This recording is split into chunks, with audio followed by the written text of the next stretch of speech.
Olá, eu quero ler hoje para vocês a pergunta número 994 do Livro dos Espíritos. Depois a gente vai conversar. O homem perverso que não reconheceu suas faltas durante a vida, sempre as reconhece depois da morte?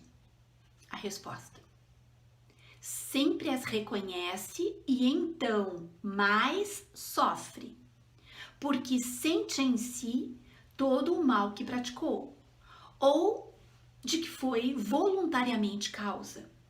Contudo, o arrependimento nem sempre é imediato.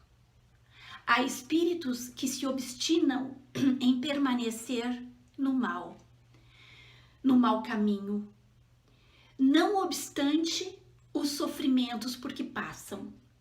Porém, cedo ou tarde, reconhecerão errada a senha que tomaram e o arrependimento virá.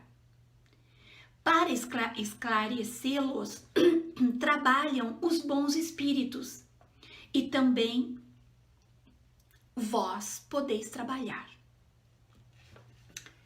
Bem, nós que trabalhamos em casas espíritas, todos que já tiveram experiência em trabalhos de desobsessão, em trabalhos de irradiação, em trabalhos de cura, né, de atendimento espiritual, todos já pudemos presenciar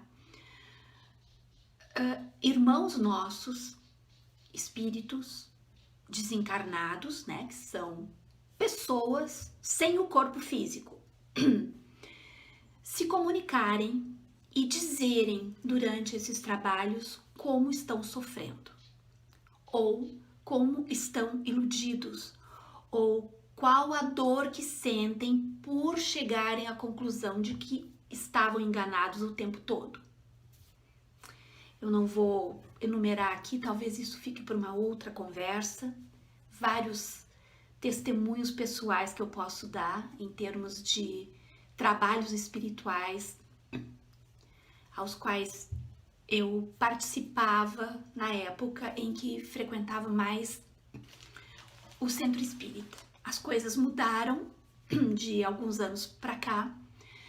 Os centros espíritas, muitos nos quais eu trabalhava, enveredaram para o bolsonarismo explícito, agressivo, e eu me retirei, né, da maioria deles. Eu continuo ainda trabalhando em um centro espírita.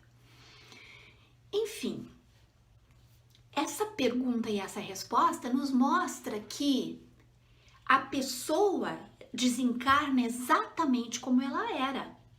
A pessoa não desencarna né, completamente purificada, não. A pessoa foi perversa, foi má, foi mau caráter durante a existência, durante a encarnação, ela desencarna exatamente da mesma forma.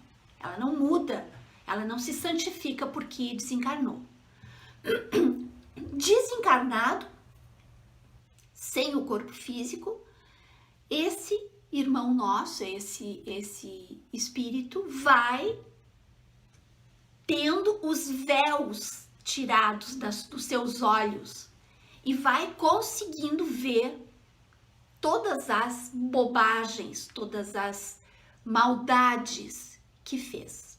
É muito triste isso, é triste, porque ele não pode mais voltar atrás, né? Ele percebe o erro, ele já está desencarnado, ele não tem mais como corrigir, aí o que resta a esse espírito é reencarnar.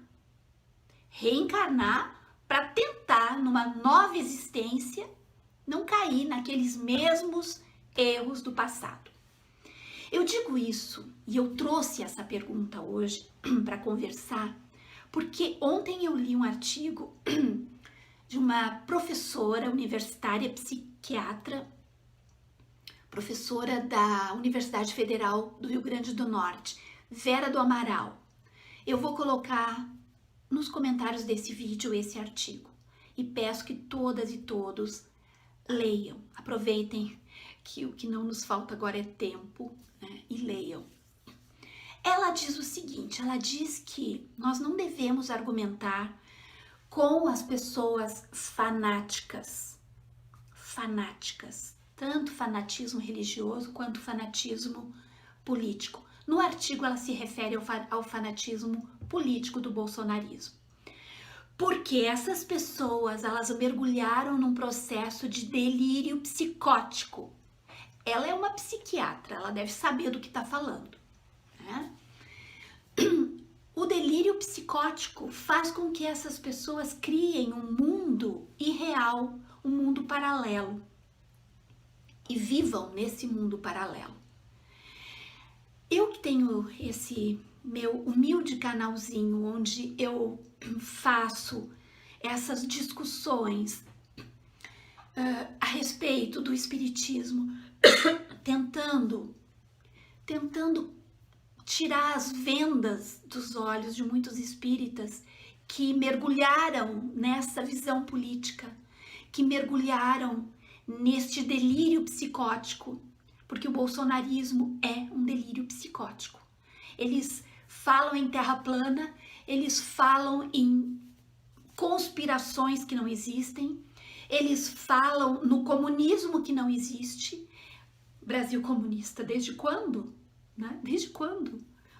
Um país onde os bancos privados lucram, é um país onde há o maior lucro de bancos privados do planeta. Que país comunista é esse? Enfim, né? Um país desigual como é esse nosso, um país onde um rico, um milionário pode ganhar 150 vezes mais do que um operário, do que um trabalhador. Na verdade, nós não devemos realmente perder tempo. E eu dizendo, eu criei esse canal como uma ponte, né, de encontro, porque muitos espíritas progressistas, e eu volto a martelar esse termo precisa ser dito, né? Os espíritas reacionários, conservadores, neofascistas odeiam quando nós dizemos que somos espíritas progressistas, porque não conheceram a obra de Kardec. Kardec, Leon Denis foi um discípulo de Kardec, foram espíritas progressistas, né? E tantos outros. Mas aí veio a onda do espiritismo conservador, que mais está para neofascista do que para conservador, e o delírio psicótico tomou conta. Esse meu canal, quem tiver um dia a oportunidade de dar uma olhada em alguns vídeos meus e olhar os comentários, é de sair correndo e sem olhar para trás. Eu que sou uma pessoa muito forte, muito persistente, que estou insistindo, porque eu já fui chamada de louca, eu já fui chamada de velha, louca, velha. Ô, gente, por favor, eu sou avó. Eu sou avó. Sabe? Vocês acham que vão ofender uma avó chamando ela de velha? Além de tudo, além de toda essa desumanidade, essa baixeza, ainda, me chamaram de obsidiada. Oh, meu Deus do céu, olha. Então, aí quando eu li o artigo da psiquiatra, da professora Vera do Amaral, eu senti um certo alívio, porque eu pensei, olha, então realmente nós não estamos malucos, não. Nós estamos mergulhados numa sociedade doente, né? Numa sociedade doente, delirante, uma sociedade psicótica. E as pessoas que me assistem, sabem que eu tento responder todos os comentários, inclusive tentava responder os comentários desclassificados, né? Daquelas pessoas me xingando, eu tentava argumentar, mas ela coloca, não se deve argumentar, não se deve perder tempo, porque essas pessoas estão mergulhadas no mundo paralelo. Elas construíram esse mundo e só quando desencarnarem, e eu cheguei a essa conclusão, só quando desencarnarem vão perceber o erro que cometeram.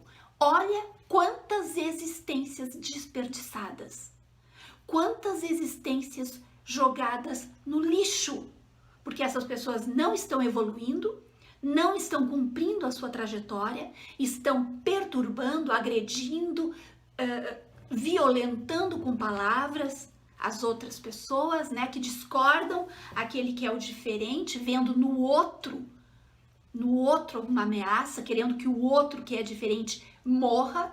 Então, no momento onde o planeta Terra atravessa a maior crise humanitária, nós estamos na mão de um psicótico, delirante, que tem uma pleiade de seguidores igualmente psicóticos delirantes. Muito triste isso, muito triste, muito pesado essa nossa realidade, muito pesada, mas é a realidade que nós temos, né? Nós temos essa realidade. Só um lembrete, o ministro da Saúde do governo da presidenta Dilma Rousseff, que foi derrubada de uma forma completamente deprimente e sem nenhum tipo de motivo plausível, o Arthur Quioro é espírita. Vocês já pensaram nessa crise humanitária que nós estamos vivendo, nessa pandemia, nesse momento tão trágico que toda a humanidade está vivendo? Se nós tivéssemos um ministro da saúde como ele, um espírita equilibrado, né? Intelectual, inteligente, que busca a harmonia da sociedade? Pois é, foram escolhas e erros que estão registrados, e muitas pessoas só vão tomar conhecimento disso depois que desencarnarem. É isso, vamos seguir em frente. Eu, enquanto tiver energia, vou seguir com esse trabalho. Peço que vocês que me acompanham me ajudem, né? Curtam, tentem compartilhar, porque eu acho que o nosso momento é tão complicado e tão difícil que, se nós não nos unirmos em termos de movimento espírita brasileiro, nós vamos sucumbir, na verdade, nós vamos sucumbir, porque os poderosos, os midiáticos, aqueles que são apadrinhados pela FEB, eles estão cooptando cada vez mais mentes e corações. E a situação fica cada vez mais complicada para aqueles que vislumbraram, né, esse delírio todo que a sociedade brasileira está vivendo. Um grande abraço, fiquem bem, se cuidem. Até a próxima.